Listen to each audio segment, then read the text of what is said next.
In this video, we're going to make this window scene card, and I'll be using the Hero Arts August 2024 Hero Studio Card Kit of the Month. But of course, you don't need the card kit to make this card, as I will be showing you a lot of things that you can apply with what you have in your stash. Hi, this is Anna from Crafty Anna Studio. Welcome to my YouTube channel where I post paper crafting and card making tutorials. But first, let's take a quick look at the card kit of the month for August. So the new Hero Arts card kits come in this box, and when you open the box, you find this inspiration card. But this time, because we have a layering stamp inside the box, it'll show you how to layer the stamps. This month's kit comes with lots of yummy goodies. So first off, we have 2 whole ink pads of Reactive ink Glitz, French pink and Byzantine green.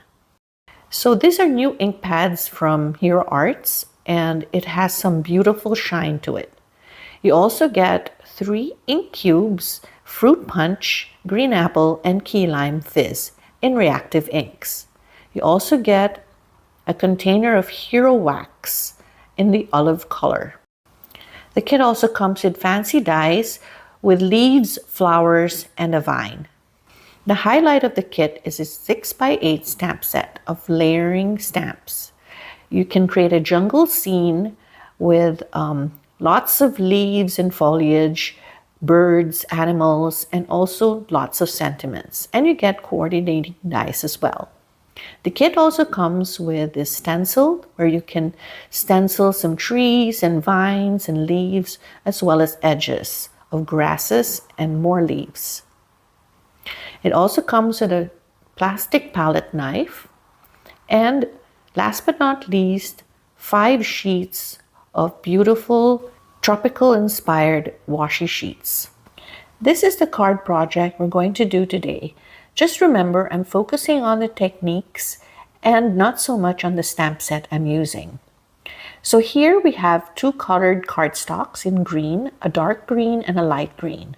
I'm going to take the darker green and I'm going to put it on my stamping platform, and I'm using a mini Misty for this. I'm going to take now the solid, like the first layer of the scene, and I'm going to just lay it on the topmost part of the cardstock. I'm actually not at home right now. I'm traveling, and I've just taken very limited supplies with me. So you're going to see that I'm going to just make do with what I have. I'm going to use a darker color green here, and this one is like a moss green, only because I want to create like a shadow behind the leaves that I'm going to stamp later on. So I'm going to ink up the stamp, then I'm going to press it down firmly onto the cardstock panel. Now, sometimes when I stamp, I don't get everything covered, so I'm going to restamp it a second time, just to make sure it's dark enough. Then this is like the second stamping, and I'm actually quite happy with how this second stamping turned out. So after pressing it down, I'm going to turn the paper to the other side, and I'm going to stamp it one more time. I'm just going to need 2 of these for the seed that I'm going to build. So I'm applying a generous amount of ink onto the stamp, then press it down firmly onto the paper and repeat the process. So I'm going to stamp it once, and then I'm going to ink up the stamp and then stamp it again another time. Then I'm going to take the next layer of stamp, and this one is a detailed stamp, and I'm going to place it right on top of the stamped image. And then I'm going to use, this time, Unicorn White Pigment ink. Now the reason I'm using a white pigment ink here is I'm going to layer a lighter green on top of this. I'm going to actually use the Byzantine green, and I want it to show through. So creating this white pigment layer, ink layer, will give just the right effect, as you will see later on. So I'm actually going to stamp it twice. So first time actually gives good coverage, but then I just want to stamp it another time just to make sure that I get all the leaves covered with this white pigment ink. So I ink it up and stamp it a second time. I will then flip the card to the other side, and then I'll stamp it with the white pigment ink as well. You actually don't need layering stamps for this technique, but this is a way to be able to stamp light ink onto a darker cardstock base. So applying the white pigment ink first and then stamping a lighter ink on top makes the light ink show through the dark base. Because this is a pigment ink and it takes a while to dry, I'm using my heat gun to speed up the process. After the white pigment ink is dry enough, I place it back in the MISTI. I didn't move the stamp at all, but this time I'm going to stamp with a Byzantine green. I'm going to stamp this twice just to make sure that the light colored green, in this case the Byzantine green, shows through. I'll stamp it once, and then I will ink up the stamp again and stamp it another time. I just love how the effect of the white shows through, and it just gives it a beautiful like shadow effect, and it makes it look very interesting. I'm not sure if you can see it in the camera, but then there's this beautiful like golden glow or shimmer to the leaves, and that's because of the reactive glitz part of the ink. So then I'm going to stamp it again once and then stamp it another time just to make sure that it shows through. Then I'll remove it from the MISTI and I'm going to set it aside to dry. Now we're going to work on the elements for the card. I have here a piece of watercolor cardstock, and I'm going to die cut the 2 flowers that are in the kit, 2 fancy dies, and also I'm going to take one of the frame cuts of the flying bird and I'm going to die cut that out. I'll add some washi tape just to secure it. And then I'm going to bring out my die cutting machine. Now this is a Sizzix fold away machine, and this is what I use when I travel. Now we're renting an Airbnb where I am right now. I'm sending my daughter off to college, and this fold away machine could fit in my luggage. I just wrap a towel around it just to make sure it doesn't move around. After die cutting, I put back the cardstock onto my MISTI, and I'm just going to use this for the next step. I'm actually going to watercolor the elements for the card, and I'm just going to use the MISTI. Since I didn't bring a craft mat with me, that's one of the things that I forgot or I just didn't think I needed. I'm just going to use the MISTI as my craft mat, quote unquote, because I didn't want to get my grid mat dirty with watercolor. So I'm using also the door of the MISTI, which is plastic, and I'm going to just lay down some of the reactive inks onto the door. So I have here lemon drop, fruit punch, which came in the kit, and a little bit of the French pink. So with my paintbrush and a cup of water, I'm just going to do some very, very simple watercoloring. So I take the lemon drop ink and I water it down a little, and I'm just going to brush it onto the 2 flower die cuts. Then I take a little bit of the orange and I'm just going to drop it in the middle of the smallest flower. Then I'll take a little bit of the pink and I'm going to drop it in the middle of the biggest flower. And I'm just going to add more colors here and there just to add extra interest. I'm adding more yellow just to brighten it up a little. Then I'm also going to add more color in the middle just to darken it. And that's about it. Next, I'll be working on the bird. Now my sticky mat isn't so sticky anymore, so I'm just going to add a little bit of washi tape on the back of this die cut. Then I'm going to place it back in the MISTI, and we're going to actually stamp the bird out. But I'm actually going to give it a watercolor effect. So I take the base stamp of the bird.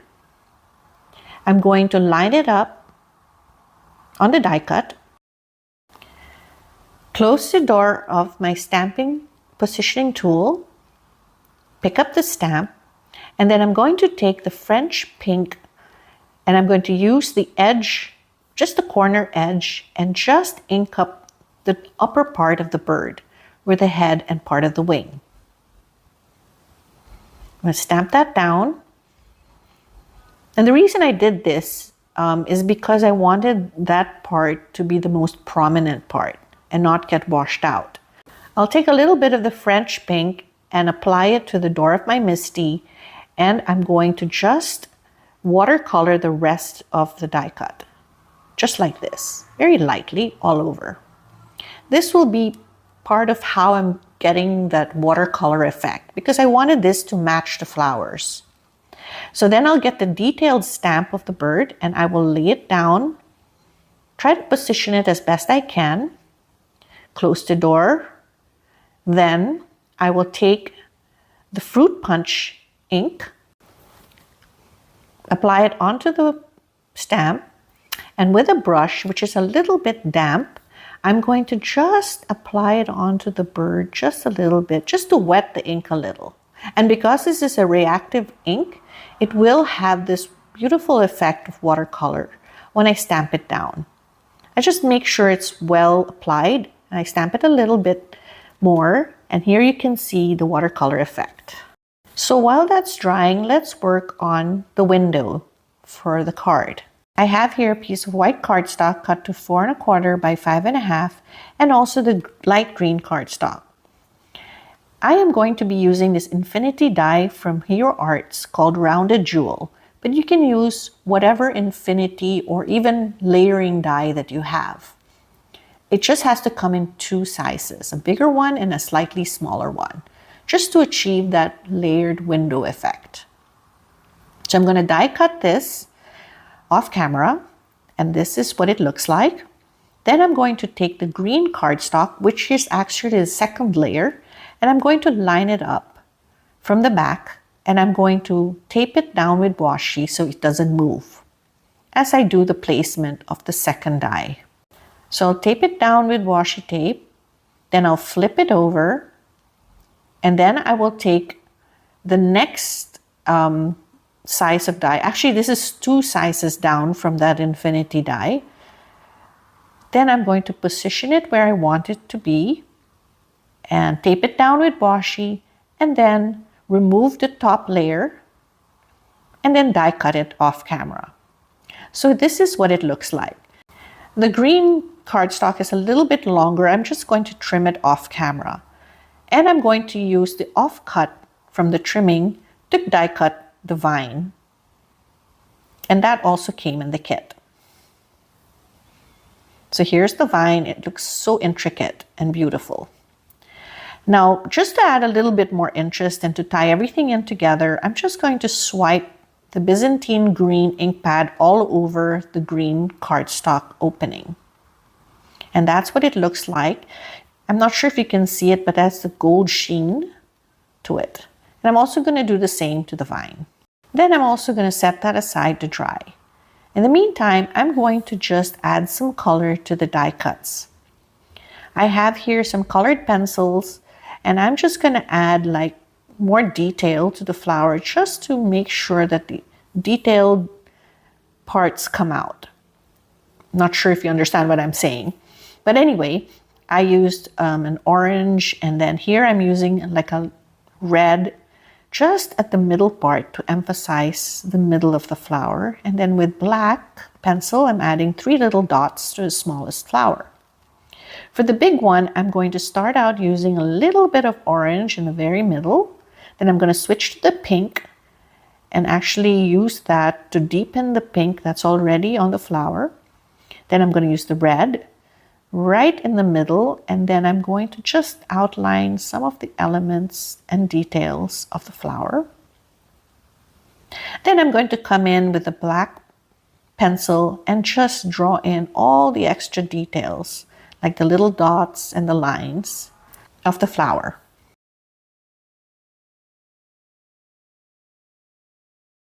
Then I'm also going to add a dot for the eyes of the bird. Then to add extra dimension to the flowers, and this is entirely optional, I'm just going to cut in between each petal. And you know, in this particular die cut, there's already lines that are cut out. I just need to just continue the lines. Again, I don't know if you understand what I mean. And this will actually add dimension. I'm just going to use my fingers and I'm just going to pinch it very, very gently. I'm not pulling it, I'm just pinching it just to make sure that the flower petals are extended out a little. I'm going to do that to all the petals. I'm doing it very gently, and that's it.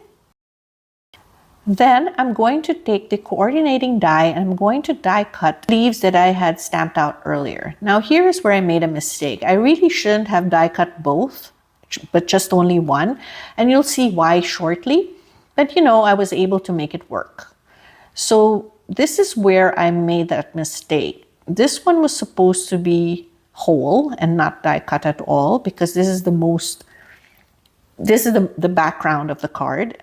And here you can see that it's a little too high, so I'm just going to lower it a little just to get it into position. So when I put down the second window layer, and then I position this one, this is actually what it's going to look like. So I tried to do this before I actually glue everything down, just to make sure it works out.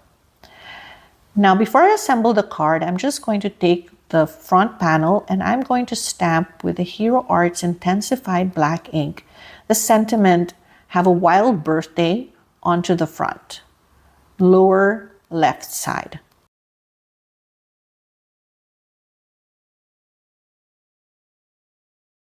Now it's time to assemble the card. So I just add glue to the back of each element. So you can see here, I didn't move it from when I had placed it previously. And I'm just going to nestle this piece, like paper piece it back, so it looks like it's one whole piece. And I'm just going to do that. Now, with each layer, I'm going to add extra scrap cardstock just to make sure everything is leveled. This will ensure that each layer, each layer stays leveled. So I'm just using pieces of scrap cardstock. It won't be seen anyway. And then I'm going to add the second layer, which is the second window. And I'm also actually adding a piece of cardstock in the bottom just to make sure it's leveled. Then I'm going to add this one that I had die cut right there just to give it some. And then this one is additional layers. Then I'm going to add the vines, or the vine, I should say, on the left-hand side. Then I'm also going to use scrap cardstock just to even everything out.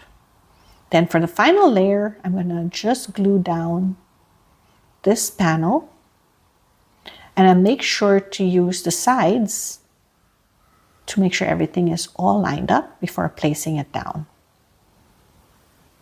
And then I'm going to add all the elements that I had prepared earlier, the watercolored flowers, and then I added dimensional tape to the back of the flying bird, and I'm going to just lay it down right in the middle as a focal point. And that's it. That's my card. Off camera, I made another card, but this time I had popped it up using foam tape for the front panel, but everything else remains the same. I used the sentiment "Bon Voyage," which I found it fitting for the bird that's flying away. If you're interested in any of the products that I used in my video, I have it all linked below. Thank you so much for watching, and I hope you have a fun and crafty day. Till next time, bye!